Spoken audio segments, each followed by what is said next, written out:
1:47 in the morning. A silent house, a disabled camera, and a mystery that was never meant to be solved.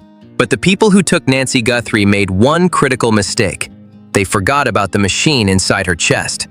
While the world saw nothing but darkness, the pacemaker of Nancy Guthrie was recording a digital diary of her final moments at home. It captured the exact second her heart spiked in terror. It logged the rhythm of her fear as she realized she was not alone. For 100+ days, this data has been the FBI's biggest secret. It is a story of a heartbeat that refuses to stay silent. This evidence changes everything we thought we knew about the disappearance of Nancy Guthrie. It proves that she was awake. It proves she was terrified.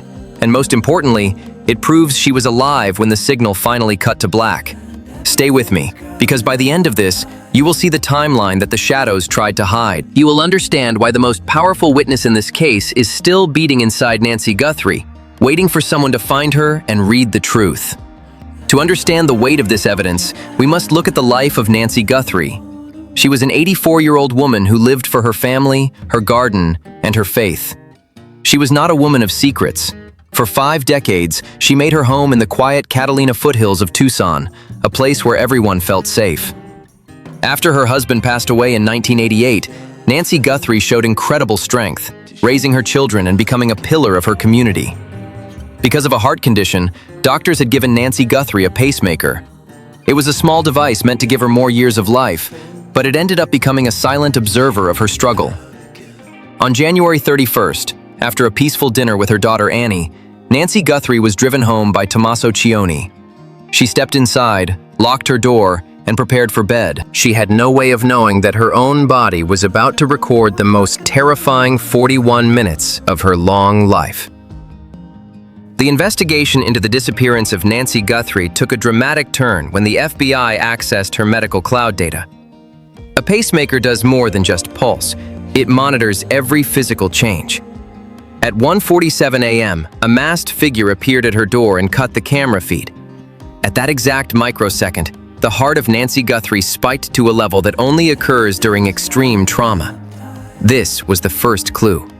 It proved she saw her attacker. She was not taken in her sleep.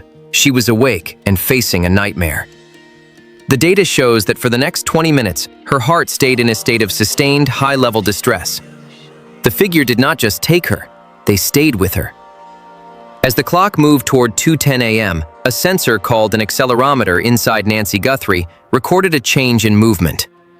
It did not show the rhythmic pattern of a person walking. Instead, it showed passive movement. This is the clinical term for a body being carried or dragged. The device logged the exact moment Nancy Guthrie was lifted and placed into a vehicle, but the most chilling discovery was yet to come. In the final 10 minutes before the signal died, her heart rhythm showed signs of being suppressed by a substance. Someone had administered a sedative to Nancy Guthrie. This was a planned act. You do not carry professional sedatives unless you have prepared for this specific moment. The authorities are now diving deeper into the technical data points. Beyond the heart rate, the pacemaker recorded the exact orientation of her body. It shows the moment the car turned, the speed of the transport, and the exact minute the sedation began to take full effect. This level of forensic detail is unprecedented. Investigators are now examining the Bluetooth handshake logs.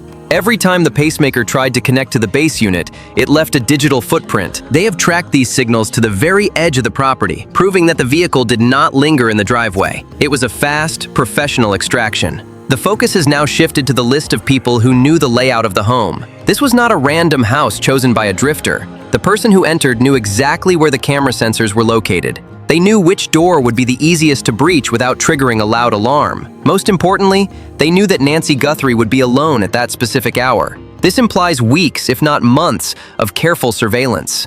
The FBI is now using cell tower data to see which mobile devices were pinging near the Catalina foothills in the days leading up to the event. They are looking for a pattern, a repeated presence that shouldn't be there. They are looking for the ghost in the machine.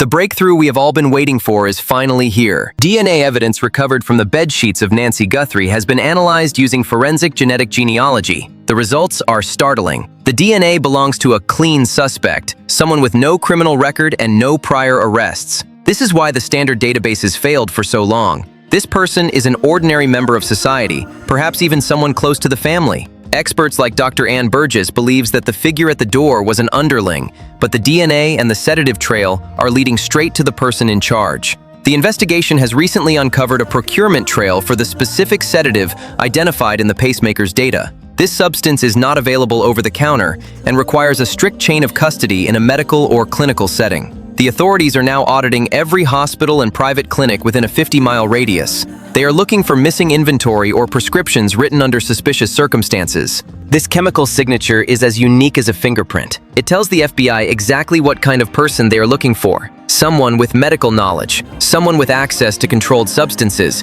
and someone with the cold discipline to use them on an elderly woman. Furthermore, the genetic map created from the DNA has narrowed the search to a specific family lineage. Forensic genealogists are now building out the family tree, looking for a male relative who fits the physical description of the figure caught on camera. This method has solved cold cases that were decades old, and in the case of Nancy Guthrie, it is moving at lightning speed. The authorities believe that the mastermind behind this thought they were invisible. They thought that by using a clean accomplice and disabling the cameras, the story would end in the dark. But they did not account for the internal clock of the pacemaker or the microscopic traces of biological evidence left behind in the struggle. The puzzle is almost complete. The names are being cross-referenced with the sedative logs. The circle is tightening around the truth. The case of Nancy Guthrie is a haunting story of how technology can speak for those who can no longer speak for themselves. While the people responsible thought they had disabled every camera and silenced every witness, they could not silence the heart of Nancy Guthrie. It kept beating, it kept recording,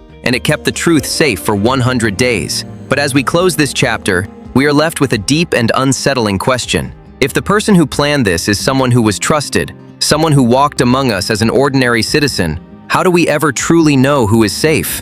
The level of betrayal suggested by this evidence is hard to comprehend. To plan such a cold, technical removal of a grandmother requires a total lack of empathy. It makes us look at our own communities differently. We have to ask, what other secrets are being kept behind closed doors? What other stories are waiting to be told by the devices we carry or wear? The pacemaker was designed to save the life of Nancy Guthrie, but in the end, it may be the thing that saves her legacy and brings her the justice she deserves. The data is a permanent record of a life that was valued, a life that mattered, and a life that someone tried to erase. Do you believe that the digital diary inside her chest will be enough to bring Nancy Guthrie home? Or has the person behind this left one final trap that we haven't seen yet? Is it possible that the truth is even more disturbing than we can imagine? Some believe that the culprit is watching these very updates, waiting to see how much the world actually knows. If you are out there and you know something, now is the time to speak. Your voice, combined with this heart data, could be the final piece of the puzzle. Please share your theories and your thoughts in the comments below. Your voice keeps this search alive, and we must not stop until the story of Nancy Guthrie is finished. Her heart is still beating, and the device inside her chest is still keeping count.